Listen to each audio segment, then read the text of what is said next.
안녕하세요. DJ 현희입니다. 오늘의 사연 시작해 보겠습니다. 안녕하십니까, 구독자 여러분. 저는 나이 40대의 여성입니다. 아이는 하나 키우고 있고요. 참 어린 나이에 별별 일을 다 겪고 어떻게 보면 의젓한 사람이 되어 돌아온 것 같은 느낌까지 드네요. 살면서 여러분들이 겪은 가장 최악의 사건은 무엇이었을지 궁금합니다. 저는 최악의 사건을 겪고 사람들이 쉽게 말을 하는 위기를 기회로 바꿔야 한다는 생각을 안 해본 것은 아니었어요. 하지만 그것도 깜냥이라는 게 받쳐줘야 가능한 것이더라고요. 모든 것을 포기했던 그 순간, 저도 전생에 쌓은 덕이라는 것이 있었는지 한 줄기 빛이 내려오게 되었습니다. 제 이야기 바로 시작해 볼게요. 어릴 적 제가 가장 선명하게 기억하는 건 매일 밤마다 흐느끼던 엄마의 모습이었어요. 기억이라는 게 흐릿하고 어느 부분은 지워진 듯 희미한데도 이상하게 엄마가 우시던 얼굴만은 잔상처럼 자주 떠오르곤 해요. 방 안은 조용했지만 엄마의 흐느낌은 늘 이불 속까지 파고들었고 저는 그 소리에 잠을 자다가도 벌떡 일어나곤 했죠.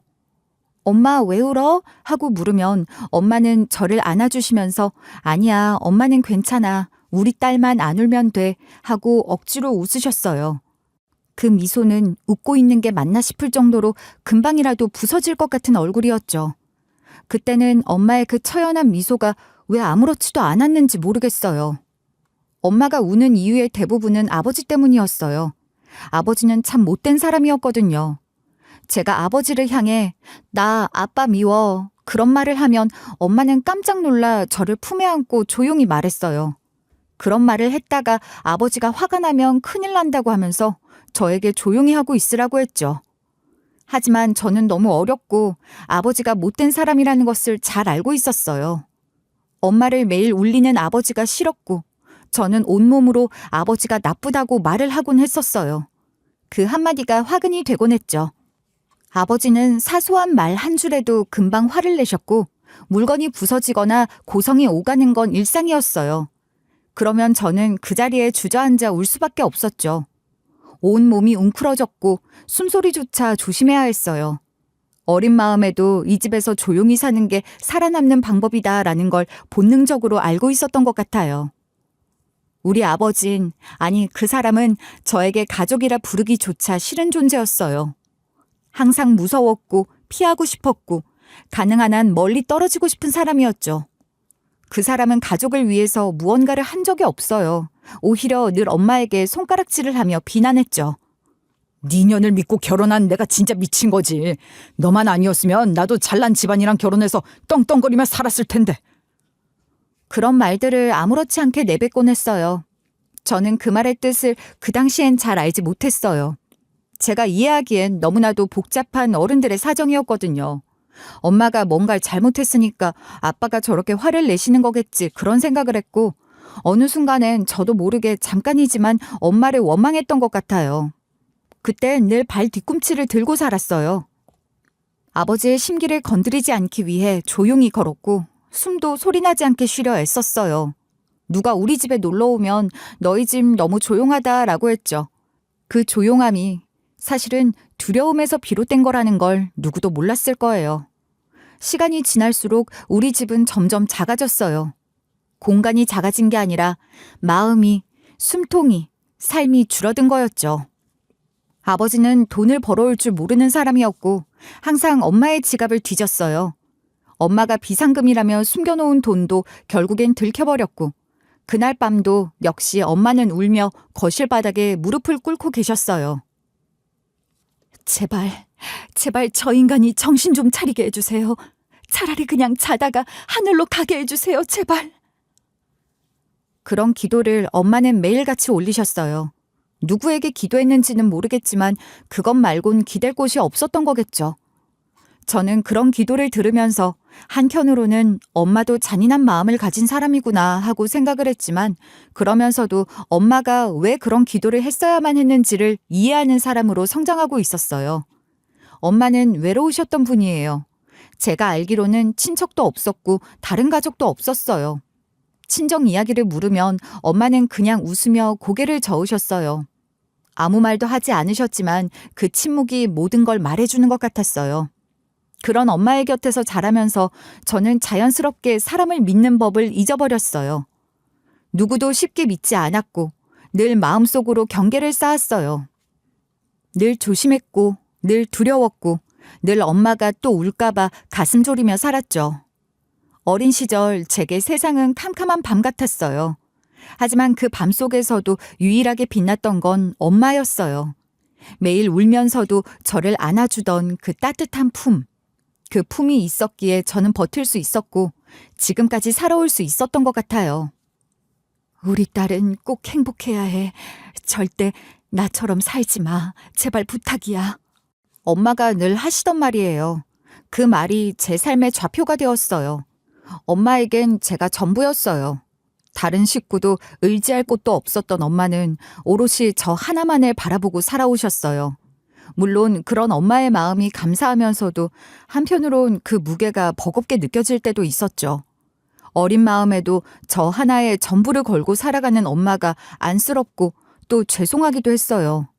초등학교에 다닐 무렵까지만 해도 엄마는 늘 저를 지켜야 하는 입장이셨어요. 집이라는 공간은 제게 안식처가 아니라 숨을 죽여야만 하는 곳이었죠. 하루 걸러 술을 마시고 들어오던 아버지는 얼굴이 벌겋게 달아오른 채 술 냄새를 풍기며 문을 박차고 들어와선 고래고래 소리를 질렀어요. 야, 이년들아, 너희들은 나한테 도움이 되는 게 하나도 없어. 내 인생을 망친 것들. 그럴 때마다 엄마는 저를 꼭 끌어안고 벽 쪽으로 몸을 돌리셨어요. 괜찮아, 괜찮아, 우리 딸. 엄마가 안아줄게 하면서 아버지의 그 고함과 분노를 막아주셨어요. 작은 집, 피할 곳 하나 없는 방 안에서 엄마는 아버지의 발길질을 온몸으로 받아내야 했어요. 그분의 몸엔 상처가 가시기도 전에 또 새로운 상처들이 들곤 했고 한 번도 아프지 않은 날이 없었죠. 상처가 아물기도 전에 또 새로운 상처가 생기는 걸 반복하다 보니 엄마는 늘 겨울처럼 움츠러든 표정으로 살았어요. 그런 상황에서도 저는 너무 어렸기에 도울 수 있는 게 하나도 없었어요. 초등학교 6학년 무렵까지 제가 할 수 있는 건 그저 우는 것뿐이었죠. 엄마가 맞는 소리를 들으면 덜덜 떨면서 울었고 그럴 때마다 엄만 오히려 저를 다독이셨어요. 울지 마. 엄마 괜찮아. 정말이야. 조금만 참자. 그 말 들으면 더 마음이 아팠어요. 왜 엄마가 참아야 하지? 왜 우리 집만 이래야 하지? 그런 의문은 시간이 지나면서 서서히 분노로 바뀌었어요. 중학생이 되고 나서부턴 조금씩 제 안이 달라졌어요. 13살이나 14살이나 숫자 차이는 별거 아니지만 사춘기란 이름 아래 제 눈에도 세상이 조금씩 달라 보이기 시작했죠. 무엇보다 아버지의 행동이 당연한 일이 아니라는 걸 깨달았어요. 이건 잘못된 거야. 아빠는 틀렸어. 그 생각이 들자 그날부터 저는 반항을 시작했어요. 처음엔 말로 대들었고 점점 엄마를 막아서기 시작했어요. 아빠, 이제 그만해요. 엄마한테 손대지 마요. 뭐라고? 이년이 지금 나한테 큰 소리야? 이 대들어 이게. 비틀비틀 술에 취한 아버지는 제대로 걷지도 못했어요. 목소리만 컸지 힘을 쓸 줄도 몰랐고 순간의 분노를 감당하지 못해 스스로 넘어질 때도 많았죠. 그 무렵부터 저는 운동을 시작했어요. 우리 중학교는 남녀공학이었고 운동부가 꽤 활발한 학교였어요. 시설도 잘 갖춰져 있었고 저는 체육 수업이 가장 기다려졌어요. 그래서 일부러 운동부 동아리 매니저 일을 자원했죠. 여자가 무슨 운동부냐 했지만 저는 정말 운동을 제대로 배워보고 싶었어요. 간곡하게 부탁을 해서 운동부에 들어갔고 운동부 친구들에게 하나하나 배웠어요. 근력 운동도 하고 운동장을 쉬는 시간마다 뛰었어요. 물론 여자인 제가 운동을 한다고 해서 남자아이들처럼 근육이 붙는 건 아니었지만 그래도 확실히 힘은 생겼어요.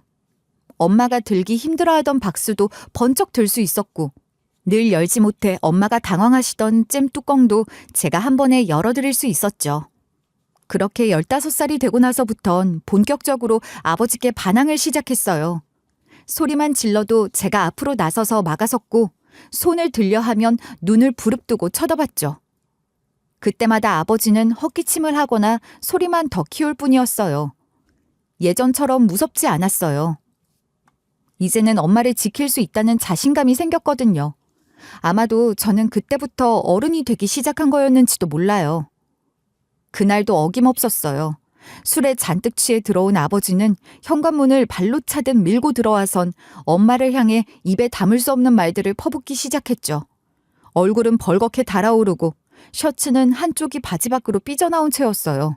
그 꼴을 보는 것만으로도 진저리가 났어요. 네 년이 제대로 돈만 벌어왔어도 내가 이렇게 살 사람이 아니야. 나 잘 나갔던 놈이야. 네 년이 내 발목을 잡은 거라고? 제발 그만 좀 하세요. 소리 지르며 술 냄새를 내뿜던 아버지를 보며 저는 참을 수가 없었어요. 마음속 깊이 쌓아두었던 분노가 툭 하고 터져버린 거예요. 저도 모르게 소리를 질렀고 순간 공기가 확 얼어붙는 걸 느꼈어요. 뭐야? 이게 지금 대가리 좀 컸다고 눈에 뵈는 게 없지? 엄마가 무슨 죄예요. 지금까지 봐온 것만 해도 벌써 10년이에요. 그 시간 동안 엄마는 시장 국수집에서 국수 팔아서 저희 먹여 살린 거잖아요. 아버지가 오늘 마신 술값도 다 엄마가 땀 흘려 번 돈이에요.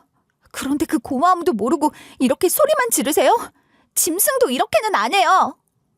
제 입에서 나오는 말들이 멈추질 않았어요. 수십 번, 수백 번 삼켰던 말들이 한꺼번에 터져나왔어요. 그동안 얼마나 가슴에 눌러담고 살아왔는지 저도 그 순간 깨달았죠. 아버진 처음엔 멍하니 제 얼굴을 바라보더니 어느새 씩씩대며 제게로 다가왔어요. 그리고 손을 번쩍 들어 제 뺨을 후려쳤어요. 짝 하는 소리와 함께 얼굴이 돌아가고 볼이 화끈거렸죠. 그 순간 엄마가 울부짖듯 외치셨어요. 이 짐승 같은 인간아, 내 인생에서 가장 큰 실수가 뭔지 알아? 너랑 결혼한 거야. 엄마가 그렇게 고함을 지르는 모습을 저는 처음 봤어요. 엄마는 저를 앞으로 밀어놓고는 아버지의 가슴팍을 밀치셨어요. 본인이 바보 같아서 지금까지 참고 살았지만 더 이상은 안 되겠다고 포효를 하시는데 엄마의 그 모습이 너무 애처롭게 느껴졌어요. 그 모습을 본 아버지는 처음으로 당황한 듯 뒤로 물러섰죠. 아버진 고개를 절레절레 흔들며 소리를 질렀어요. 내가 이딴 집구석에서 살 필요가 있어?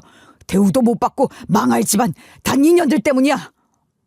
그 말에 저는 또다시 웃음이 나왔어요. 한심하다는 생각밖에 들지 않았죠. 대우를 받을 짓을 해야 대우를 해드리지 않겠냐고요. 아무것도 하지 않으면서 왜 그렇게 큰 소리만 치는 걸까요? 그날 이후로 아버지의 기세는 조금 꺾인 듯 했어요. 엄마와 제가 함께 맞서니까 전처럼 쉽게 소리를 지르진 않았죠. 하지만 그 평화도 오래 가지 않았어요. 얼마 지나지 않아 아버지는 간암 판정을 받았어요. 병원에서 검사를 받고 돌아온 날 아버지는 저를 붙들고 말했죠. 딸년이라도 하나 있어서 다행이지. 네 간 내놔. 정말이지 어이가 없었어요. 그제야 본인의 목숨이 아까웠던 걸까. 10수년 동안 엄마를 때리고 저를 모욕했던 그 사람이 이제 와서 간을 내놓으라니요. 그때가 제 나이 고등학교 2학년 때였어요. 간이식 적합성 검사를 받았을 당시 저는 기증이 가능한 상태라는 결과를 받았죠. 간의 크기도 괜찮았고 꾸준히 운동을 해오던 덕분에 전반적인 컨디션도 나쁘지 않단 진단이었어요. 기증자가 많이 어리긴 하지만 이 상태라면 기증이 가능합니다. 수술에 필요한 조건은 다 갖추셨습니다. 하지만 저는 아무 말 없이 고개를 저었어요. 그 사람을 살리고 싶지 않았거든요. 살면서 단 한 번도 제게 따뜻한 말 한마디, 보호라는 단어와 가까운 행동 하나 해준 적 없는 사람에게 제 장기 일부를 내어줘야 한다는 생각 자체가 역겨웠어요. 막말로 앞으로 제 몸이 어떻게 될지 모르잖아요. 제가 아플 수도 있는 거잖아요. 근데 왜 저런 인간한테 제 간을 주어야 하는지 이해가 안 됐죠. 살려놔봐야 엄마가 번 돈이나 탕진하면서 또 술을 마실 텐데 그게 솔직한 제 마음이었어요. 의사 선생님, 저는 솔직히 이식 수술 하고 싶지 않아요. 아니, 안 할래요. 당연히 본인의 결정이 우선입니다. 게다가 아직 18빛이니까요. 앞으로 어떻게 변할지 모르는 상황에서 부작용과 후유증을 감당할 수 있는지 충분히 고민해 보셔야 합니다. 하지만 아버지는 제 선택을 받아들이지 못했어요. 이 살인자 같은 년, 내가 네 덕에 죽게 생겼구나. 너 같은 건 자식도 아니야. 내 눈앞에 사라져. 감히 지 아버지가 아픈데 간을 안 내나? 그렇게 소리치며 병원 복도를 발로 차고 돌아다녔다고 들었어요. 엄마와 의료진은 간이 맞지 않았다고 둘러대 주었지만 아버지는 내 자식인데 안 맞을 리가 있냐며 고래고래 소리를 질렀어요.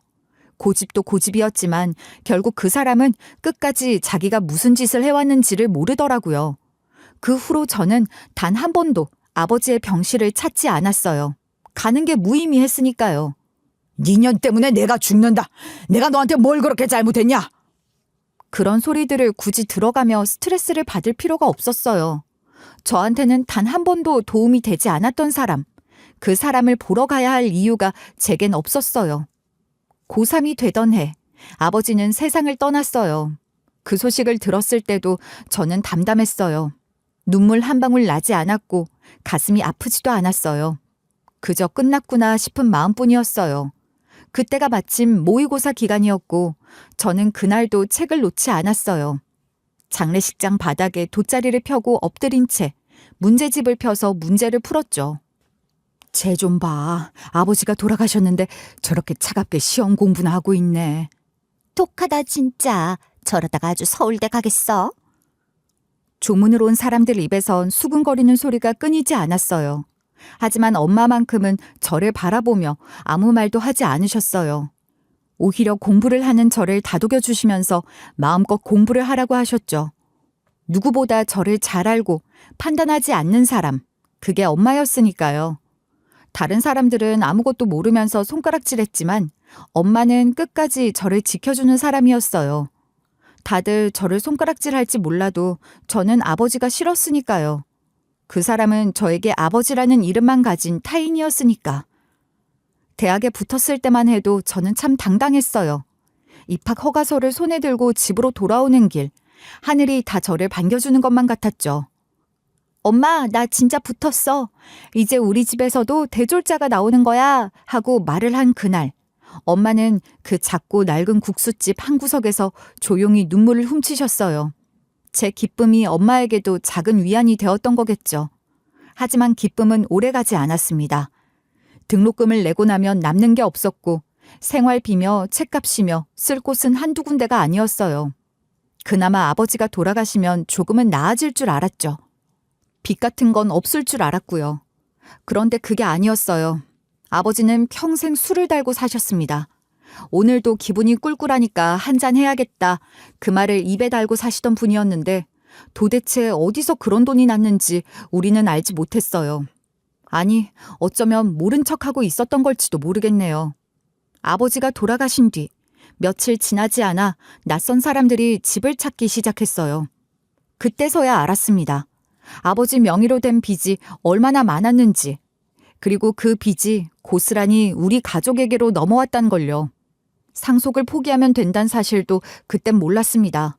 그래도 집 한 채는 남겠지 싶었거든요. 아버지 명의의 그 집조차 지키려면 빚을 떠안는 수밖에 없었죠. 결국 제가 다니던 대학도 2학년을 넘기지 못했어요. 한 학기 등록금을 내고 나면 월세는커녕 식비도 부족했거든요. 빚쟁이들이 찾아와 현관문을 두드리던 그날 현실을 직시하게 되었죠. 아버지 명의의 채무자 대표로 얼굴 한번 뵙고 싶네요. 그 목소리에 식은땀이 났고 저는 그 길로 휴학계를 냈습니다. 엄마는 여전히 국수집에서 일하고 계셨어요. 제가 어린 시절부터 줄곧 일해오신 곳이었죠. 하루에 몇 번씩 손님들이 줄을 서서 기다리던 그 집은 사실상 엄마 덕분에 명맥을 이어가고 있었어요. 특히 여름이면 그 집 콩국수를 먹기 위해 멀리서도 사람들이 찾아왔습니다. 사장님, 이 콩물 어떻게 만드신 거예요? 이건 정말 예술이네요. 그냥 정성이지요, 뭐. 콩이랑 물이랑 마음을 같이 넣는 거랍니다. 아주 간단하게 만들 수 있는 것처럼 설명을 하셨지만 그 맛은 아무도 따라하지 못했어요. 콩을 갈아내 우유처럼 뽀얗게 만드는 기술은 정말 엄마만의 비법이었죠. 간을 많이 하지 않아도 구수하게 넘어가는 그 맛 덕분에 단골들이 끊이지 않았고요. 저는 낮에는 패스트푸드점에서 햄버거를 굽고 밤에는 화장품 가게에서 손님을 맞이했어요. 손에 잡히는 일이면 뭐든 했습니다. 이번 달엔 뭐라도 벌어야지. 등록금은 안 되더라도 이자만큼이라도 갚아야 하니까 라는 생각을 쉬지 않았어요. 그렇게 하루하루를 버티다 결국 등록금은커녕 삶 자체가 흔들리는 기분에 학교를 자퇴하기로 마음을 먹었습니다. 엄마, 나 학교 그만둘게. 더는 안 되겠어. 이걸 어쩌냐 정말. 엄마가 조금만 더 돈을 잘 벌었더라면 좋았을 텐데. 엄마 그런 말 하지 마. 나는 엄마가 혼자 고생하는 게 싫어. 나도 같이 갚을게. 대학은 그 뒤에 가도 안 늦어. 제 말을 들은 엄마는 조용히 제 손을 잡고 고개를 끄덕이셨어요. 뒤에서 남몰래 엄마가 울고 있었다는 것은 알고 있었지만 저는 애써 모른 척했습니다. 구직을 하는 동안 다행히 한 중소기업에서 저를 채용해줬어요. 연봉이 많진 않았지만 고정적인 수입이 생긴다는 사실 하나만으로도 마음이 놓였죠. 그 돈으로 조금씩 빚을 갚기 시작했어요. 이자가 눈덩이처럼 불어나던 상황이라 변호사를 찾아가 상담도 받았고 다행히 일부 이자를 정리할 수 있었습니다. 법적인 절차를 밟으며 채무 조정을 신청하고 힘겹게 하나하나 해결해 나갔어요. 그렇게 몇 년을 죽어라 일했지만 손에 남는 건 없었어요. 옷 한 벌, 화장품 하나 맘 편히 산 적 없었죠. 친구들은 취직해서 여행도 다니고 자기 삶을 꾸려나가는 모습이 부러웠습니다. 저는 매달 통장에 찍힌 숫자를 보며 이번 달은 이만큼 갚았다고 안도를 했을 뿐이에요. 빚을 갚기 시작한 건 제가 21살이 되던 해였어요. 그때부터 33살이 되던 해까지 무려 12년 동안 저는 수만 번 제대로 쉬지 못하고 달려왔습니다. 월요일부터 금요일까지는 직장에 다니고 퇴근을 하면 대리운전 콜센터에서 전화 받는 일을 했어요. 대리운전입니다. 어디로 모실까요? 이 말은 저에게 툭 치면 나오는 인사와도 같은 말이었죠. 수학이 넘어 술 취한 목소리, 무례한 말투에도 웃음을 지으며 전화를 받았습니다. 주말에는 고깃집에서 아르바이트를 했습니다. 불판을 갈고 손님들 고기를 구워드리고 여기 소주 하나 추가요 소리에 뛰어다니면서도 머릿속엔 늘 이번 달 빚 이자가 얼마였지? 하는 계산만 맴돌았어요. 그렇게 주 7일 근무를 하며 제 손에 들어온 월 수입이 세금 다 떼고 450만 원 정도였어요. 그중에서 제가 쓸 수 있는 돈은 딱 300만 원 뿐이었죠. 나머지 420만 원은 전부 빚 갚는 데 썼어요. 이번 달도 이만큼 줄였네. 다음 달엔 또 조금 나아지겠지? 확실히 둘이 갚으니까 돈이 줄어드는 게 보인다. 우리 딸 정말 고마워. 우리 엄마도 마찬가지였어요. 국수집에서 하루 10시간 넘게 일하며 버는 돈이 250만 원 정도였는데 엄마도 30만 원만 손에 쥐고 나머지 돈은 빚을 갚는 데 보탰어요. 엄마의 손등은 항상 갈라져 있었고 얼굴엔 늘 피곤이 묻어 있었어요. 그래도 단 한 번 그 삶을 탓하시는 적은 없었죠. 아버지는 알기라도 할까요? 생전 도움 한 번 주지 않았던 인간이 빚만 떠넘기고 가서 우리 두 모녀가 죽어라고 갚아야 했다는 사실을요. 이미 죽은 사람이라 탓을 하기도 뭐했지만요. 그렇게 숨막히는 시간을 견디고 견딘 끝에 제가 33이 되던 해 드디어 마지막 채무 변제를 마쳤습니다. 그날 아무 말도 안 하고 눈을 감았어요. 끝났어. 이제 진짜 내 인생 시작이야. 엄마 정말 수고 많았어. 우리 둘이 해낸 거야. 정말 우리 둘이 그 빚을 다 갚았다고. 우리가 이제 못할 건 없어. 그 말을 혼잣말처럼 내뱉었는데 눈물이 왈칵 쏟아지더라고요. 그 후로 저는 주말 아르바이트를 그만두었고 직장에만 집중하면서 조금씩 숨을 쉴 수 있게 됐습니다. 콜센터 일은 가끔 도움이 필요할 때 알바처럼 나갔고요. 그동안 못 간 치과도 가고 엄마랑 시장에서 회도 사 먹었죠. 한 달에 30만 원을 쓰던 그 시절이 저에겐 너무 길었거든요. 그러던 어느 날 지금의 남편을 만나게 됐습니다. 사실 처음엔 그냥 평범한 사람이었어요. 조용하고 성실했고 술은 입에도 못 대는 체질이라 제가 어릴 적부터 두려워했던 아버지와는 정반대의 모습이었죠. 술 못 마셔요? 네, 체질이 안 돼요. 맥주 한 모금만 마셔도 토해요. 그 말에 괜히 마음이 놓이더라고요. 아, 이 사람은 적어도 내 아버지처럼 망가지진 않겠구나 싶었어요. 하지만 결혼까지는 생각하지 않았습니다. 지금이 편했고 그 사람과 함께 있을 때 마음이 편안했으니까 굳이 미래를 정하지 않아도 괜찮다고 여겼어요.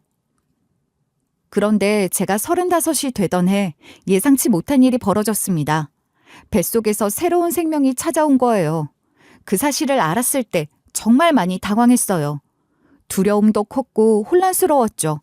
제가 망설이고 있을 때 남편이 먼저 제 손을 꼭 잡았어요. 괜찮아. 내가 책임질게.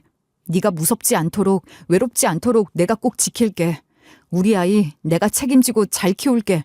나랑 결혼해줘.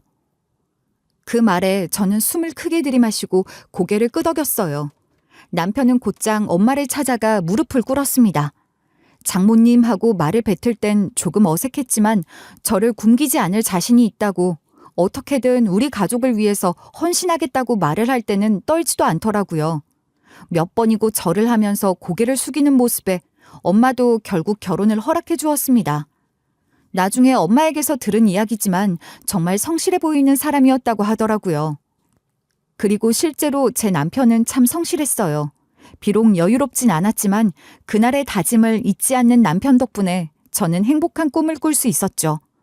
결혼 생활은 제가 걱정했던 것보다 훨씬 더 따뜻했어요. 사실 전 결혼을 할 생각이 없었거든요.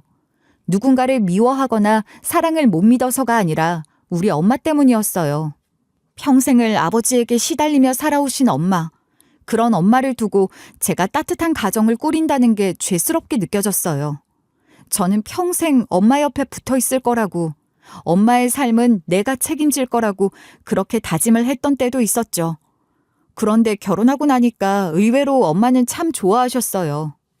솔직히 아이가 생겨서 결혼을 한다고 했을 땐 걱정이 많이 됐는데 네가 잘 사는 모습 보니까 나까지 살 것 같다. 엄마는 남편과도 잘 맞았고 뱃속에 있는 아이와도 무슨 합이 잘 든다며 웃으셨어요. 결혼식 날 화장기 없이 단정하게 차려입은 엄마가 하객들 앞에서 저를 꼭 안아주며 잘 살아라 하시는데 그 말 한마디가 그렇게도 든든하더라고요. 아이를 낳았을 때도 엄마는 제 곁을 밤새 지켜주셨어요. 산통이 몰아치던 순간마다 제 손을 꼭 붙잡고 괜찮아, 괜찮아. 넌 할 수 있어. 우리 딸이잖아. 속삭여 주시던 그 목소리는 아직도 귀에 생생해요. 출산 후에도 조리원에 갈 여유가 없었던 저를 위해 엄마는 내내 곁을 지켜주셨어요. 딸, 이리 누워봐. 내가 마사지 해줄게 하시며 엄마의 퉁퉁 부은 손으로 저를 마사지 해주시곤 했어요. 허리 아프다 말도 못했는데 엄마는 벌써 제 상태를 다 아시더라고요. 엄마는 나 낳고 나서 외갓집에서 몸조리했어? 엄마한테 그런 가족이 어디 있어.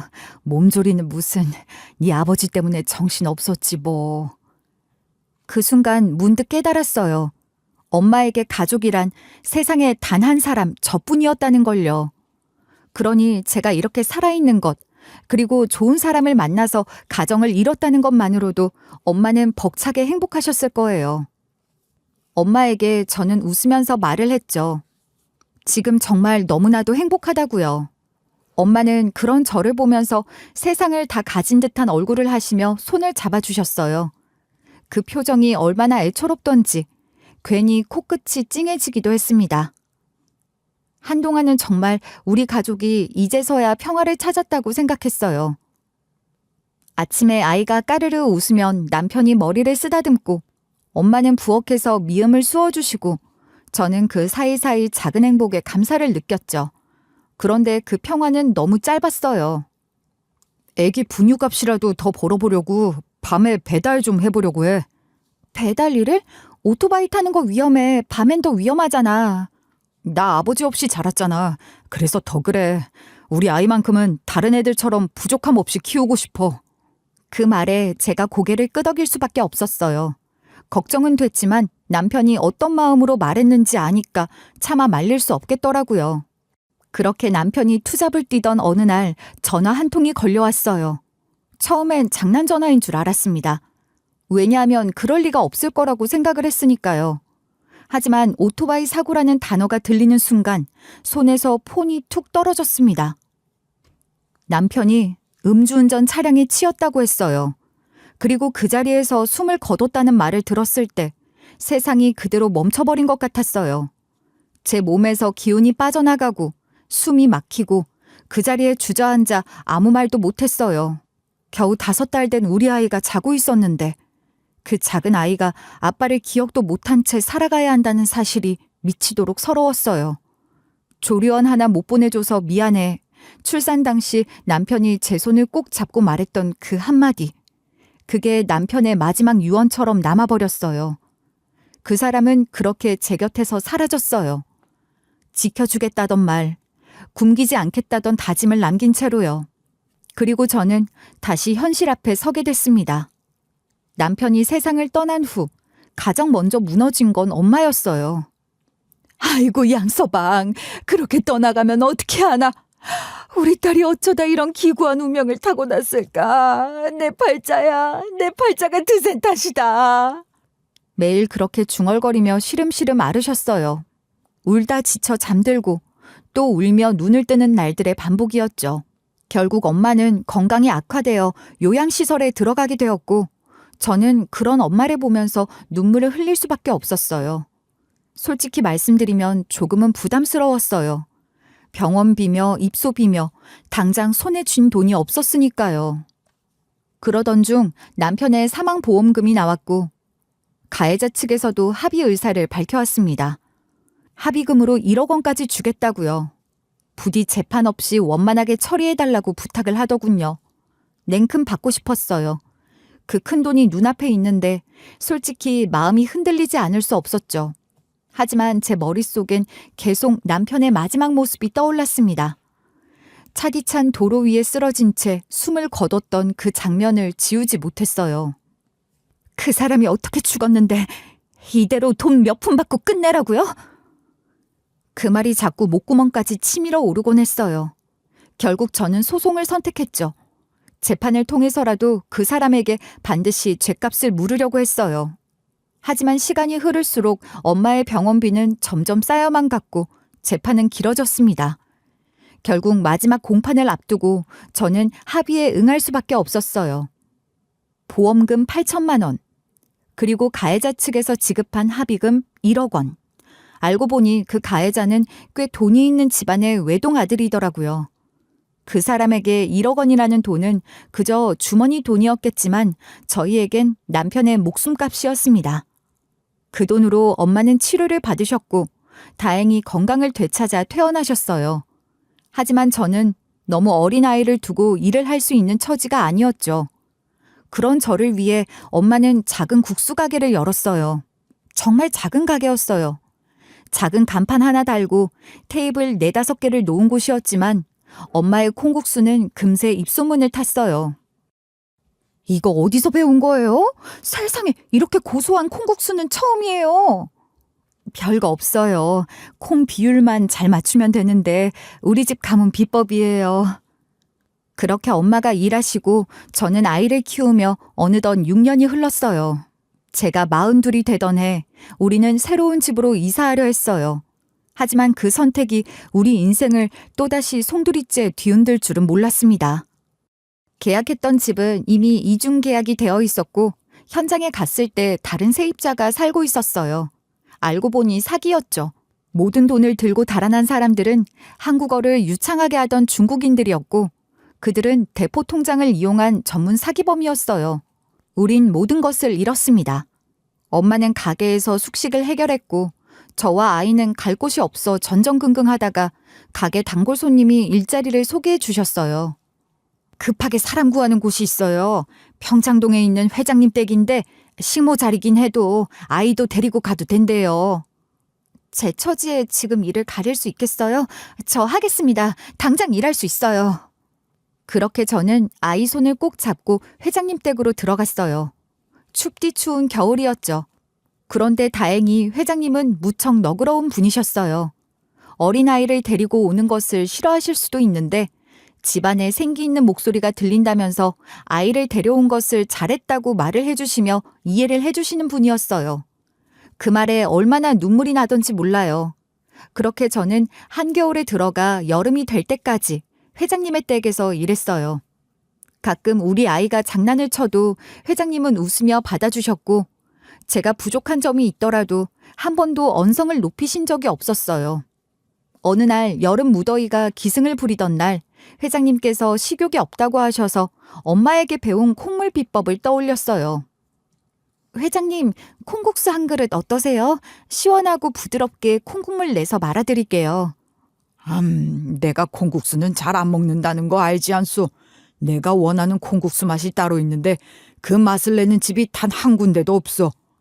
그러세요? 그래도 이건 좀 다르실 거예요. 콩국수가 싫으신 게 아니라면 딱 한 번만 드셔보세요. 그렇게 정성껏 만든 콩국수를 회장님 앞에 내어드렸고 회장님은 조심스럽게 한 숟갈을 드셨어요. 그런데 갑자기 손에 들고 있던 숟가락을 떨어뜨리시더니 손이 벌벌 떨리는 겁니다. 회장님께 다가가 괜찮으신 거냐고, 어디 아프신 거냐고 묻자 회장님은 눈을 동그랗게 뜨고 오히려 저를 재촉하며 물어보셨어요. 이 맛이 바로 그 맛이야. 우리 누님이 해주시던 그 맛인데 이걸 어디서 배웠어? 누구한테 배운 거요? 예? 아니 이건 저희 어머니의 콩국수 비법인데요. 엄마한테 배웠어요. 어머니? 어머니시라고? 자네 어머님 성함이 어떻게 되시나? 그 순간이었어요. 타이밍이라는 것은 항상 예술로 들어맞지 않겠어요? 엄마에게서 딱 전화가 걸려온 것입니다. 하필이면 콩국수의 비법을 누구에게 전수받았냐고 회장님께서 저를 닥달하는 그 타이밍이에요. 저는 전화가 걸려오는 것을 보고 바로 전화를 받았어요. 평소 같으면 회장님 앞에서 통화를 하지 않았을 테지만 지금 상황이 딱 엄마가 필요한 상황이었으니까요. 예, 지금 잠깐 나올 수 있니? 나 회장님 댁 앞에 와 있는데. 목소리에 힘이 실려 있었고 반가움보다는 긴장감이 묻어났어요. 엄마는 여름이면 꼭 저희 아이를 위해 직접 만든 청을 들고 오곤 했거든요. 우리 아이는 여름만 되면 늘 목이 붓고 감기에 쉽게 걸렸어요. 그래서 엄마는 매번 배, 도라지, 홍삼에 꿀을 넣고 푹 달여서 청을 만들어 주셨어요. 엄마 5분만 기다려봐. 금방 나갈게. 수화기를 끊고 나가려고 준비하던 찰나 다시 한번 회장님이 제게 물으셨어요. 지금 자네 어머님이신가? 자네 어머님 성함을 알려줄 수 있겠나? 아, 네. 이 앞에 오셨다고 하셔서요. 저희 어머니요? 조형화예요. 그 말을 들은 회장님은 마치 전기가 온 듯 벌떡 일어나시더니 현관 쪽으로 성큼성큼 걸어가시는 거예요. 놀라서 뒤따라가며 붙잡으려 했지만 회장님은 말릴 틈도 없이 현관문을 열고 마당을 가로질러 그대로 대문까지 나가셨습니다. 그리고 문을 딱 여시는 순간 거기 우리 엄마가 서 있었어요. 손에는 청이 담긴 유리병을 들고 계셨는데 그 모습에 회장님이 멈칫하셨어요. 엄마도 회장님을 보자마자 그 자리에서 얼어붙은 듯 했죠. 그러던 찰나 엄마 손에서 유리병이 와르르 떨어졌어요. 그 귀한 청이 바닥에 산산조각 나면서 꿀물 섞인 액체가 대문 앞을 흥건히 적셨습니다. 엄마 괜찮아? 당황해서 두 분 사이로 달려갔어요. 그런데 회장님이 갑자기 비틀거리시더니 진짜 개거품이라도 물듯 뒤로 고꾸라지려고 하시는 거예요. 저는 급히 회장님을 부축했어요. 회장님께 괜찮으시냐고 조심하셔야 한다고 말을 하기도 전에 회장님이 떨리는 목소리로 엄마를 향해 외치셨어요. 누님이십니까? 형아 누님이 맞으시냐고요? 아니 너 혹시 형주냐? 형주? 그 이름을 듣는 순간 가슴이 철렁 내려앉았어요. 회장님의 성함은 분명 조광익이셨거든요. 처음 뵀을 때 명함으로도 확인했었고 집안 곳곳에 걸린 상패며 상장이 모두 조광익이라는 이름이었어요. 그런데 형주라뇨. 거기다가 두 사람은 잘 아는 사이인 것 마냥 서로의 얼굴을 확인하고는 놀라 자빠질 것 같은 표정을 하고 있는데 가운데에 낀 저는 얼마나 당황스러운 상황이겠어요. 회장님은 엄마 쪽으로 성큼 다가가시더니 그 두 손을 꼭 잡으며 외치셨어요. 예, 누님, 저예요. 형주입니다. 살아계셨군요, 누님. 정말 얼마나 그리웠는지 모릅니다. 대체 어떻게 살고 계셨어요? 정말 너 진짜 형주야? 아이고 형주야. 형주를 여기서 이렇게 다 보다니. 엄마는 눈시울까지 붉어져 눈물을 흘리고 계셨어요. 엄마의 표정에서는 미안함, 두려움, 반가움 모든 것이 종합적으로 보였죠. 두 분은 서로 손을 잡은 채 말도 못하고 눈물만 흘리셨어요. 제가 어안이 벙벙해서 그 모습을 바라보다가 용기 내서 물었어요. 회장님 성함은 조광익이시잖아요. 형주라는 이름은 어떻게? 내 이름이 원래 조형주일세. 성인이 되자마자 개명을 했지. 세상과 끊고 싶었던 과거가 있었거든. 뭐 이름이 바뀌어야 성공을 한다는 소리도 있었고 말이야. 뭐 개명이야 그럴 수 있다고 생각을 했어요.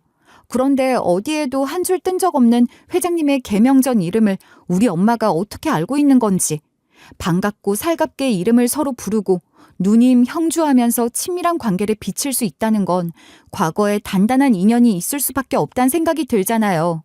거기다가 성도 같은 조 씨이고, 그렇다면 답은 한 가지밖에 떠오르지 않았어요.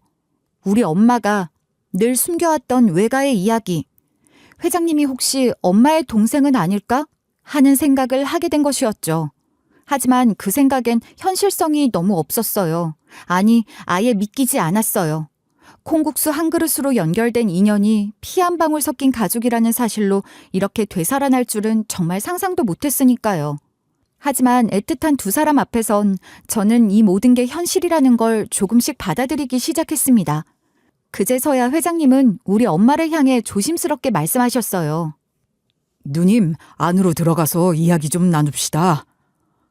엄마는 얼굴이 새하얗게 질려서 입술을 달달 떨고 계셨고, 저는 뭐가 어떻게 된 건지 알 수 없는 채로 엄마를 모시고 회장님 댁 안으로 들어갔습니다. 거실 소파에 나란히 앉은 두 사람 사이엔 한동안 말도 없었어요.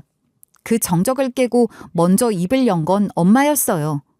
정말로 형주가 맞구나 하는 탄식에 회장님은 조용히 고개를 끄덕였고, 그 순간부터 아주 오래된 이야기들이 조심스레 그러나 뚜렷하게 엄마의 입을 통해 흘러나왔어요.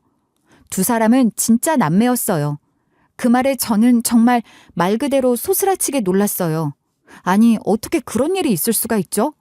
회장님은 이름만 대면 다 아는 중견기업의 대표님이시고, 우리 엄마는 가게에서 의자 하나 펴놓고 주무시던 분이셨어요.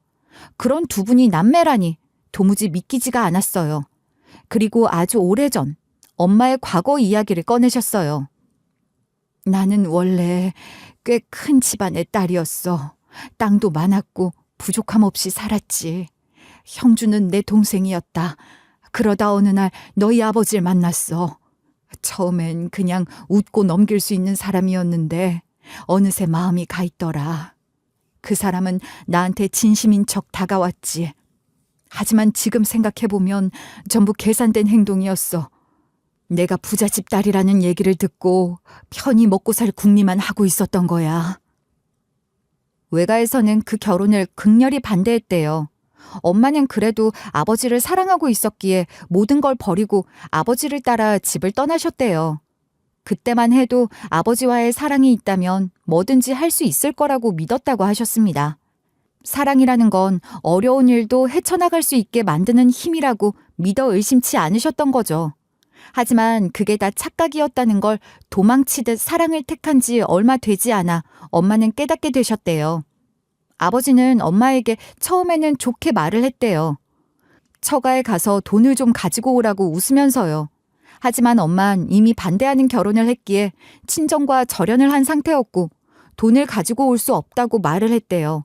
몇 번 이 일이 반복되니까 아버지의 눈빛이 달라지기 시작한 거죠. 아버지는 그때부터 엄마에게 거칠고 모질게 변해가기 시작했어요. 처음엔 내 존재 자체를 무시했지. 그 다음엔 술을 마시고 그리고는 욕하고 때리고 네가 아는 그런 모습으로 변한 것이란다.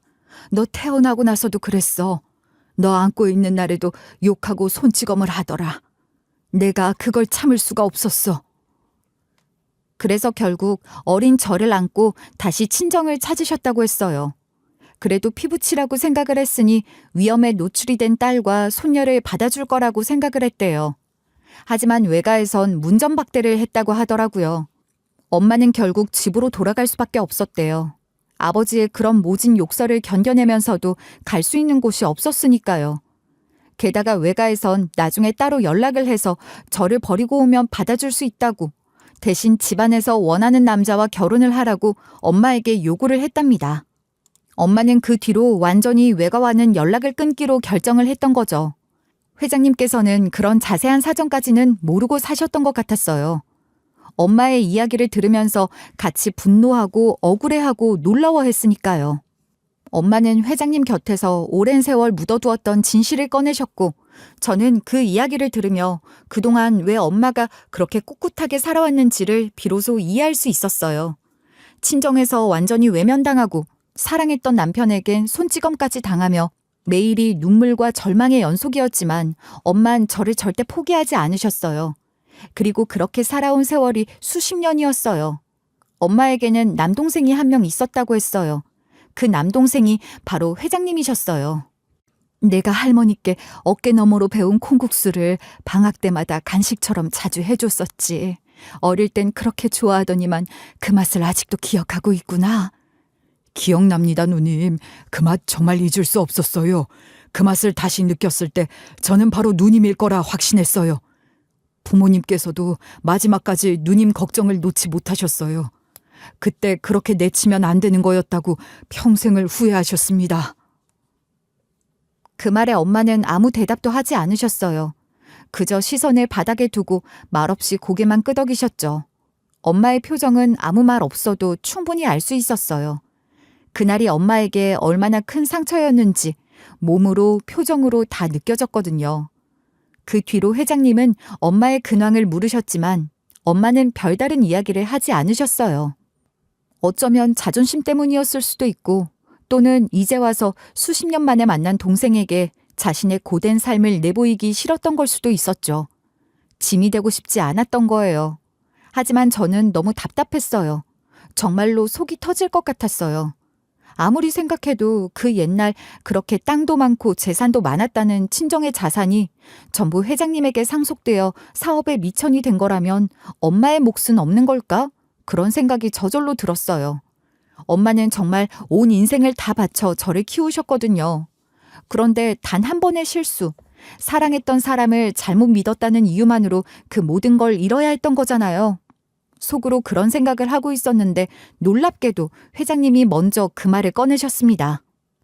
누님, 그동안 우리 집안의 몫은 제가 다 끌어안고 살았습니다.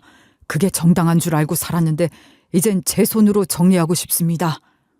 그 말을 듣는 순간 제 가슴이 쿵 하고 내려앉았어요.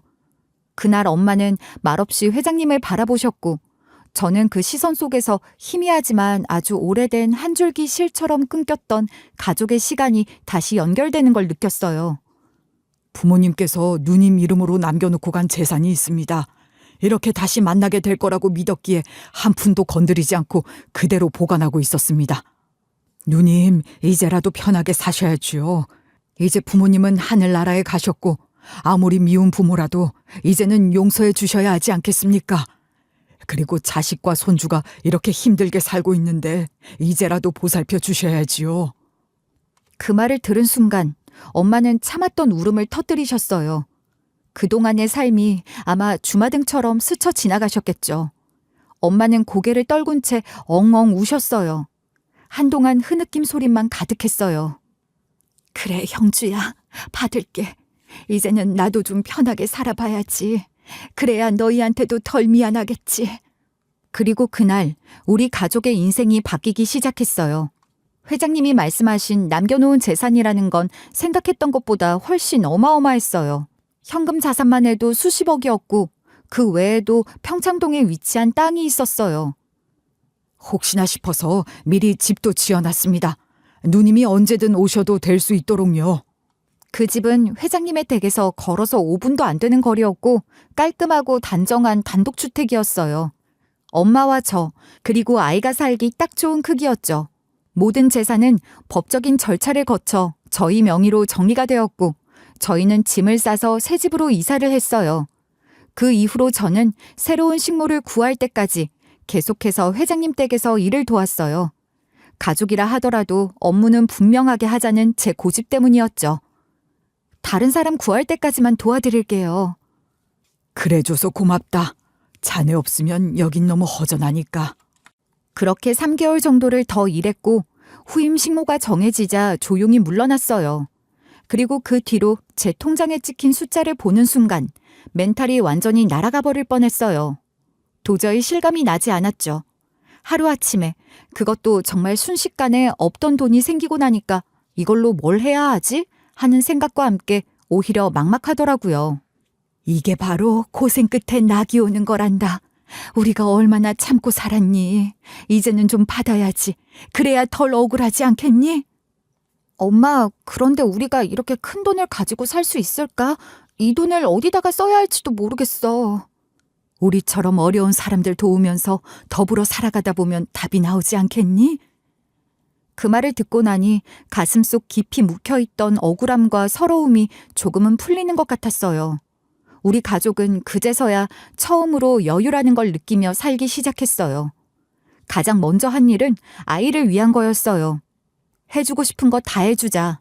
마음껏 장난감을 사고 책을 사고 아이가 원했던 피아노도 사줬어요. 그 모습만으로도 눈물이 날 만큼 행복했죠. 그리고 두 번째로 한 일은 한부모 쉼터에 찾아가서 기부와 지원을 시작한 거였어요. 엄마가 그곳에 직접 방문하셨어요. 그리고 마지막으로 저희는 가정폭력 등으로 고통받는 사람들을 위해 법률 지원을 해주는 프로젝트를 시작했어요. 법 앞에서 외면받는 사람들에게 변호사를 붙여주고 싶다고 제가 그렇게 말하자 회장님도 흔쾌히 동참해 주셨어요. 그렇게 저희는 작은 변화를 만들어가기 시작했어요. 엄마와 제가 살아온 지난 시간은 결코 쉽지 않았어요. 하지만 그 모든 시간들이 결국 오늘의 우리를 만들어줬다고 생각해요. 가끔은 꿈만 같았어요. 하지만 손을 꼭 잡은 엄마와 아이를 보면 이게 현실이라는 걸 실감하게 되었어요. 지금도 여전히 그렇게 살고 있어요. 회장님은 일주일에 2-3번은 꼭 저희 집으로 건너오셔서 콩국수를 드세요. 누님이 만들어주던 그 맛을 다시 먹을 수 있다니 이보다 더한 호사는 없소. 이 말이 회장님이 집에 오실 때마다 빠지지 않고 하시는 말씀이죠.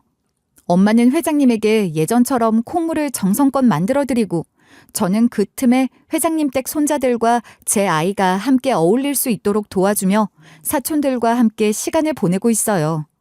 40여 년이 지나 알게 된 그 사촌들은 저보다 훨씬 먼저 결혼하고 아이를 키운 분들이라 육아 정보며 교육 방향에 대해선 정말 빠삭하더라고요. 저도 조금씩 아이를 더 잘 이해하게 되었고 무언가를 강요하기보다는 기다려주는 법을 배워가고 있어요.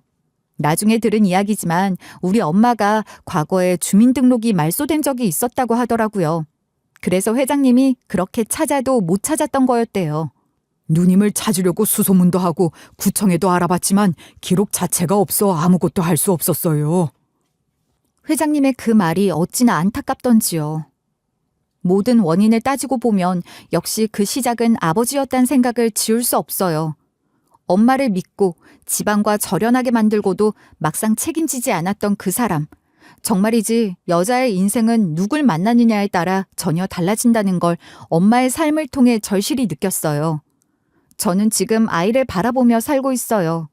매일 유치원 다녀온 아이가 엄마 오늘은 친구랑 놀았어. 근데 김서준은 뺏기만 해. 이런 말을 해올 때면 속상하면서도 웃음이 나죠. 엄마는 동생을 다시 만나서 그런지 요즘엔 그동안 쌓아두었던 말들을 꺼내놓고 계세요. 오랜 시간 지워두고 살았던 추억, 가슴 한구석에만 품고 있었던 이야기들까지 차근차근 나누시더라고요. 네 외삼촌이 어릴 땐 참 잘 울었어. 엄마한테 혼나면 꼭 마당 한쪽에서 쭈그리고 앉아 있었지. 그땐 제가 참 철없었죠. 근데 누님은 한 번도 저를 혼내지 않으셨어요. 늘 간식을 만들어주시고 말없이 감싸주셨죠. 그런 평화로운 하루들이 이어지는 요즘 아이도 한층 밝아졌어요. 넓은 마당에서 하루 종일 뛰어다니다 저녁엔 지쳐서 소파에 누워 쿨쿨 잠들곤 하죠. 이런 일상이 오래오래 지속되었으면 좋겠어요.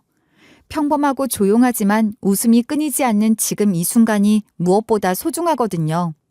그리고 저는 지금도 음지에서 아직 나오지 못한 사람들을 위해 일하고 있어요. 그래서 회장님과 함께 가정 내 폭력 피해자들을 위한 법률 지원 재단을 만들었고 지금도 정기적으로 쉼터와 상담소에 후원과 지원을 이어가고 있어요. 지금 제 일상은 누군가에겐 평범할지 몰라도 저에게는 기적 그 자체예요. 가끔 과거를 떠올리면 눈물이 맺히기도 하지만 지금은 웃으며 말할 수 있어요. 그 시간들이 있었기에 지금의 내가 있는 거라고요. 제 이야기를 들어줘서 감사합니다. 정말 진심으로요.